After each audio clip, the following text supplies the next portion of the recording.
एक बार की बात है।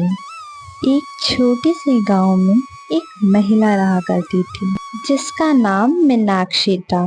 वह बहुत अच्छी इडली बनाया करती थी और उसकी इडली पूरे गांव में मशहूर थी।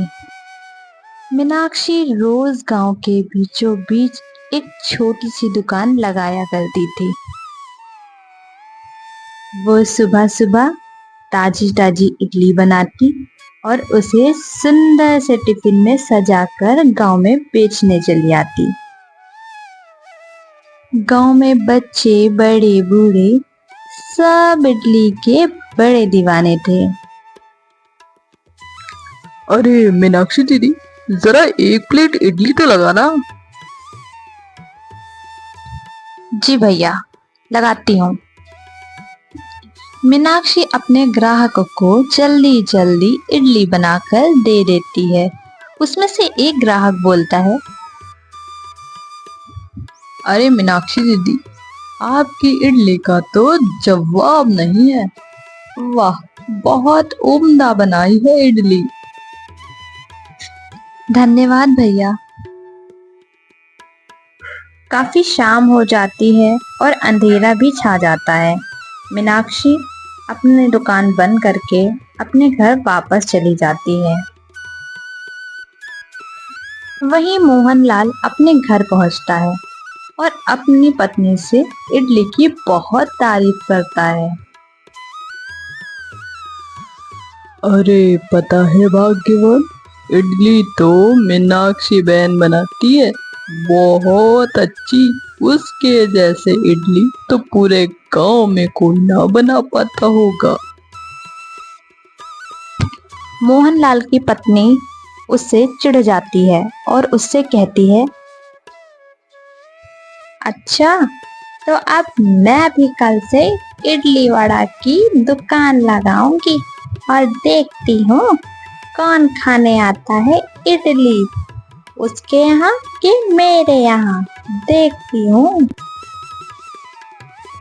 सुमन अगले ही दिन गांव के बीचों बीच पहुंच जाती है जहाँ पे मीनाक्षी हमेशा दुकान लगाती है। उसने उसी जगह दुकान लगाई जहाँ पर मीनाक्षी लगाती है। थोड़ी देर बाद जब मीनाक्षी अपनी दुकान लगाने के लिए उस जगह पर आई तो उसने देखा कि वहां पर तो कोई और है। उसने जाकर उससे पूछा, बहन, आप कौन हैं? मैं तो यहाँ दुकान लगाती हूँ रोज इडली की। मैंने आपको पहले कभी यहाँ नहीं देखा। देखो देखो कैसे इतरा रही है। वो कुछ भी हो, यहाँ पे आज से मेरी दुकान लगेगी और सिर्फ मेरी। अपनी दुकान ले जा कहीं और। मीनाक्षी सुमन की ऐसी बात सुनकर बहुत उदास हो जाती है और वह वापस अपने घर की ओर निकल पड़ती है। अरे माँ, आप इतनी जल्दी घर आ गई? क्या हुआ? आज दुकान नहीं लगी? मीनाक्षी अपनी बेटी को वहाँ की सारी बातें समझाती है और बताती है कि आज के बाद वह दुकान नहीं लगाएगी। इतना सुन के उसकी बेटी रोने लगती है और कहती है, माँ, माँ, अब अब हम कैसे जिएंगे? अब क्या होगा हमारा?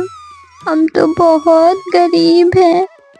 तुम परेशान मत हो बेटा, मैं और मेहनत करके घर से ही इडलियां बेचा करूंगी। तुम्हें परेशान मैं नहीं देख सकती बेटा।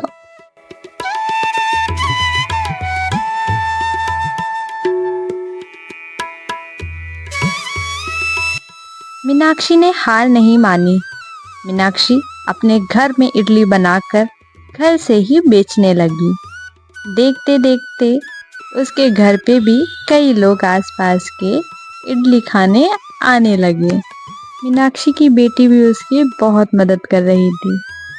वह यह देख के खुश थी। अब उसकी दुकान पर ग्राहकों की भीड़ लगी रहती।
मीनाक्षी की तो जैसे किस्मत ही बदल गई थी। उसने एक अच्छा घर खरीदा और वह सभी गांव वालों की बहुत अच्छे से मदद करती। उसका स्वभाव बहुत अच्छा था। कुछ दिन बाद गांव में हर जगह ये बात फैल गई। अरे सुनती हो सुमन, मीनाक्षी दीदी तो बड़ी दिल वाली है। मुझे पैसों की जरूरत थी, उन्होंने तुरंत मदद कर दी मेरी। मीनाक्षी की इतनी तारीफ सुनकर सुमन को मन ही मन गुस्सा आ रहा था। आखिरकार उसने इतने कम समय में इतनी पहचान बनाई तो बनाई कैसे। एक रात सुमन ने एक चोर को बुलाया। जी मालकिन जी, क्या काम है मुझसे? देखो, तुम्हें मेरा एक काम करना है। तुम्हें मीनाक्षी के घर जाकर चोरी करनी है। वहां पर जितने भी पैसे हों सारे पैसे चुरा लाना। ठीक है, मैं आपका काम कर दूंगा, मगर मुझे इस काम के बदले 50,000 रुपये चाहिए, नहीं तो मैं ये काम नहीं करूंगा। सुमन भी उसे वादा कर लेती है पैसे देने का। उसी वक्त वह चोर रात के अंधेरे में निकल पड़ता है।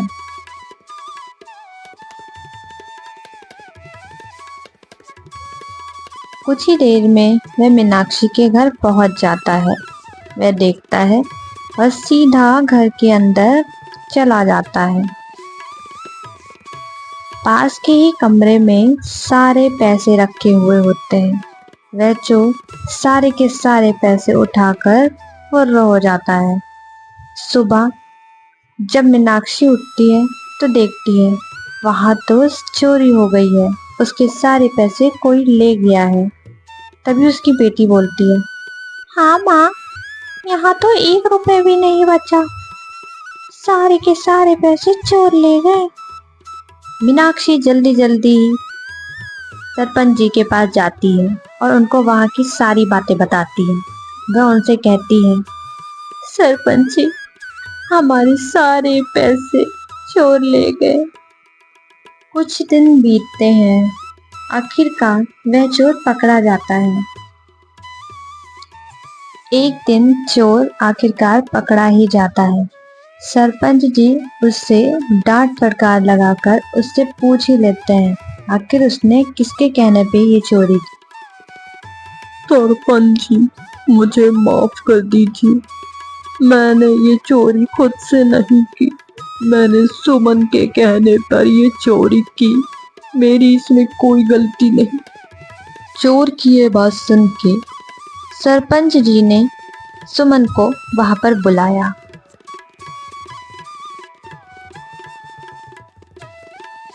तभी सुमन आती है और सरपंच जी उससे पूछते हैं, अरे सुमन, क्या तुमने मीनाक्षी के घर में चोरी करवाई है? देखो, सच सच बताना। अरे सरपंच जी, मैं भला चोरी क्यों करवाऊंगी? मेरे पास पैसों की कमी है क्या? लगता है किसी दुष्ट इंसान ने मेरा नाम लगा दिया है सरपंच जी। मैं तो ऐसे बिल्कुल भी नहीं हूँ, चाहे आप किसी से भी पूछ लें। सरपंच जी को कुछ समझ नहीं आ रहा था। आखिर वह कैसे फैसला करें और सच का पता कैसे लगाएं। थोड़ी देर बाद सुमन का पति भी वहां पर आ पहुंचा। उसने सारी सच्चाई सरपंच जी के आगे रखी। सरपंच जी, मुझे माफ करिएगा, मेरी पत्नी ही चोर है। मेरी पत्नी मीनाक्षी से जलने लगी थी। उसकी सफलता पर उसे बहुत गुस्सा आता था, इसलिए उसने ये मिलके षड्यंत्र रचा और उसके घर से चोरी करवाई ताकि वह फिर से गरीब हो जाए। सुमन बहन, हमने तो कभी सपने में नहीं सोचा था कि आप हमसे इतना जलती हैं। आखिर हमने आपका क्या बिगाड़ा है? देखो सुमन, तुम्हें इसकी सजा तो जरूर मिलेगी। तुम्हें यह गांव छोड़कर जाना पड़ेगा हमेशा के लिए। मैं ऐसे लोगों को अपने गांव में नहीं रख सकता। जो एक दूसरे से जलन भावना रखते हों और एक दूसरे की तरक्की से जलते हों। हमारे अंदर ऐसा स्वभाव नहीं होना चाहिए। सरपंच जी, मैं अपनी पत्नी की तरफ से आपसे माफी मांगता हूँ। उससे आज के बाद ऐसी गलती नहीं होगी। हमें इस गांव से ना भगाएं, हमें यहीं रहने दें। हम आपसे माफी मांगते हैं और आप सभी गांव वालों से माफी मांगते हैं। हम दोनों को माफ कर दें। मीनाक्षी बहन, सरपंच जी, मुझे माफ कर दीजिए। मुझसे बहुत बड़ी भूल हो गई। मैं घमंड में चूर हो गई थी। मुझसे बहुत बड़ी गलती हो गई। मुझे हो सके तो माफ कर दीजिएगा। मीनाक्षी को सुमन के ऊपर तरस आ जाता है। वह उसे माफ कर देती है। सुमन बहन, मैं तुम्हें माफ करती हूँ, लेकिन हमें ऐसा नहीं करना चाहिए। इस बात का ध्यान रखिएगा। अगर मनुष्य ही मनुष्य का दुश्मन बन जाएगा तो हम जिएंगे कैसे?